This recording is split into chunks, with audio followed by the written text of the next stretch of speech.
Hey friends, welcome back to English Unleashed. I'm Tom. This episode offers a clear, gentle overview of a book titled The Road to Character by David Brooks. The work is rich and serious, yet I have prepared it in a way that is slow, simple, and accessible. You do not need advanced English to grasp the core messages. Just listen calmly and reflect a bit.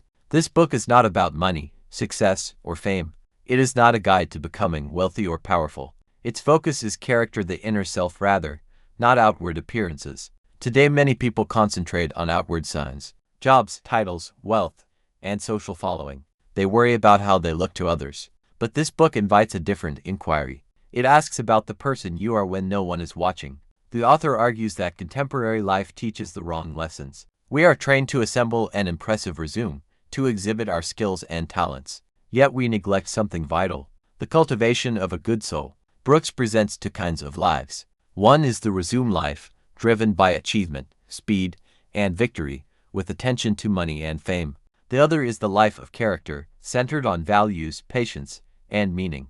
The resume life asks, what can I achieve? The character life asks, what should I become? The book suggests that the latter question holds greater importance. Many people achieve outward success while feeling empty inside. They reach their goals, but sense a loss of direction. They do everything right, yet something seems off. This, the author believes, happens because many do not nurture their inner life, fail to learn humility, fail to cultivate self-control, and fail to face failure. This work is not a conventional self-help manual offering quick tips or promise of fast results. Instead, it uses stories. The author recounts real people from history, some famous, some less well-known. These individuals were not perfect. They made mistakes and endured failures many times. Yet they gleaned something essential: how to become better human beings. They learned to confront their weaknesses, to grow gradually, and to live with purpose. A central idea in this book is humility. Humility does not mean diminishing yourself or thinking you are weak or unworthy. It means recognizing your limits and understanding that you are not flawless. It involves openness to learning and to change. The author contends that true strength emerges from acknowledging one's weaknesses. People who possess strong character do not proclaim their greatness. They acknowledge that there is more work to be done. They do not seek a flawless image. They strive for honesty. Another major theme is inner struggle. Each person contains two sides. One desires comfort, praise, easy success, and outward approval. The other seeks deeper meaning, truth, growth, and doing what is right even when it is difficult. The journey toward character is not simple or comfortable. It often requires effort and patience. Yet this path leads to a deeper form of happiness, not the thrill of victory, but the sense of becoming whole. In contemporary life, confidence is frequently celebrated, yet the author offers a different view. Confidence without humility can be dangerous, potentially leading to selfishness or blindness. Genuine character is not loud or flashy. It is quiet, steady, and develops over time. The book also treats failure as a meaningful, formative experience. Failure is not the end but often the start of growth. Many figures in the narratives faced early or repeated defeats, which taught them discipline, patience, and empathy. Without such failures, character cannot mature. Commitment is another vital idea. Those with character devote themselves to something larger than themselves, whether it be family, work, faith, or service to others. They do not live solely for pleasure. They live with a sense of responsibility. The book invites us to slow down, to reflect, and to turn the gaze inward. Instead of asking what we want immediately, it asks what kind of person we aspire to be in the long term. As you listen to this podcast, I invite you to practice one simple discipline. Do not rush. Do not strive to grasp every point at once. Let the ideas sink in. This is not merely language practice, it is practice for living as well. In the next segment, I will begin to explore the book's opening stories, illustrating how real people built character through struggle and choice. For now, take a moment to breathe. You are on a road, and this road emphasizes direction over speed. Now we turn to a very important topic: inner struggle. Every person wrestles with an inner conflict, even those who seem calm, confident, or successful on the surface. Within each person there is a quiet, ongoing fight. One side seeks comfort, easy life, praise, wealth, and attention. The other seeks meaning, truth, growth, and ethical action even when it is hard. According to the author, character grows through this struggle. If life were constantly easy, we would not develop or learn humility. Humility stands as one of the book's most essential ideas. It means knowing yourself, honestly recognizing your strengths and, just as importantly, your weaknesses. People who practice humility do not pretend to be perfect, they accept their imperfections and acknowledge that they are still learning. The book also dispels a common misconception that humility equals low self-confidence. A truly humble person can be strong and capable of leadership, guiding others with care rather than ego. Ego manifests as an excessive focus on oneself, a craving for attention and praise. Character, by contrast, directs actions toward what is right. The author notes that ego tends to grow quickly, while character develops slowly. Modern life often nurtures ego by rewarding short-term gains. Character, however, seeks deep, enduring meaning. The conversation Brooks offers invites us to consider how we live and who we aim to become under conditions that test and stretch us. Social media projects a picture of success. The work world rewards speed and tangible results. Yet the inner life requires stillness, reflection, and time. Many people spend little time alone with their thoughts, staying constantly busy and always connected. But the growth of character happens in quiet moments. It appears when we confront difficult questions, such as why we acted in a certain way, why we harmed someone, or why we failed. These questions feel uncomfortable, yet they matter deeply. The book shares narratives of individuals who faced their weaknesses directly. They did not run away, nor did they make excuses. They faced their mistakes openly and examined their flaws with honesty. This is not an easy practice. Most people prefer to hide weaknesses and project strength. Yet the author offers an intriguing insight. People who possess strong character often experience inner tension. They recognize their imperfections and feel a gap between who they are and who they aspire to become.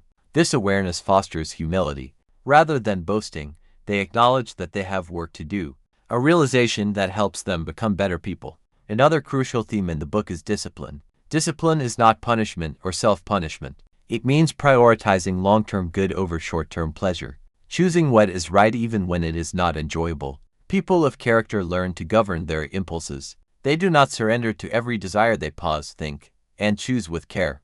This discipline is part of humility. They understand their humanity, recognize that they can err, and thus build habits and internal rules that protect them not out of weakness, but out of honesty. The book also explores moral struggle. Moral struggle is the ongoing choice between right and wrong, between comfort and responsibility, played out not in dramatic moments but in everyday decisions. How we speak to others, how we act when no one is watching, and how we treat those who cannot benefit us. All these small choices shape character. Character is not forged in a single day but is slowly cultivated through repetition and practice. Brooks emphasizes that many chase happiness as constant pleasure. Yet character is not about feeling good, it is about being good.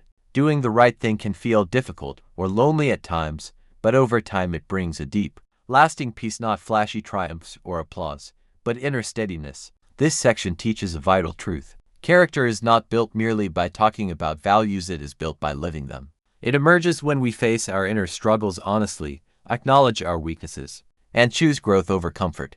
The author supplements his ideas with stories of real people from different eras, various occupations, and diverse beliefs. All share a common thread. They confronted moral struggle within their hearts. These individuals were not born strong in character, they grew into it through endurance. Some began life with pride, others with selfishness or carelessness, yet life tested them. Failure, pain, and pivotal moments shaped them. A key lesson from their stories is that character does not arise from ease. It emerges from difficulty.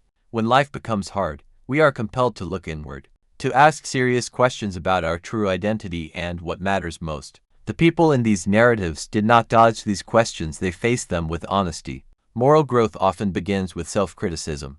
This does not mean hating oneself, it means being truthful about one's faults and acknowledging the need to change. Many find this painful because it wounds the ego, but those with strong character accept this pain as a catalyst for growth. Another important idea is moral direction.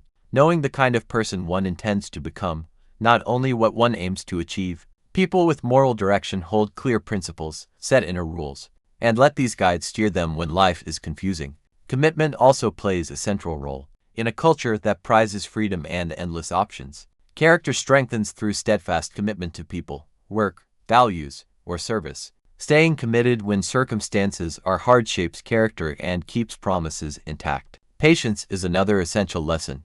Character develops slowly, not through rapid changes. Many crave quick results. yet inner transformation requires time, repeated effort, and resilience. The figures in these stories did not become better overnight, they changed gradually, faced setbacks, tried again, learned, and grew. In the final part, the book asks what a life of character truly looks like. A life of character tends to be quiet rather than loud, modest in outward display, yet deeply strong on the inside. People of character do not live to impress others, they strive to remain faithful to their values, acknowledging mistakes honestly when they arise. A life built on character is an inner order where values guide actions, not ego or fear. When life becomes confusing, those with character return to their core principles, asking simple questions about what is right, what is kind, and what is responsible. They do not always choose the easy path, they choose what holds meaning. The author reminds us that those who cultivate character value depth over speed, recognizing that true growth requires time. The message concludes with a reminder that the aim is not merely to measure achievements, but to consider the kind of person one has become. A fulfilling life is not only about what we accomplish, it hinges on character development, humility, responsibility, and love. The path toward character is imperfect and winding, marked by errors and setbacks. Yet every step offers a lesson. Thank you for listening to another chapter of English Unleashed. Until next time, continue learning, continue growing, and keep believing in your capacity to improve. Bye for now.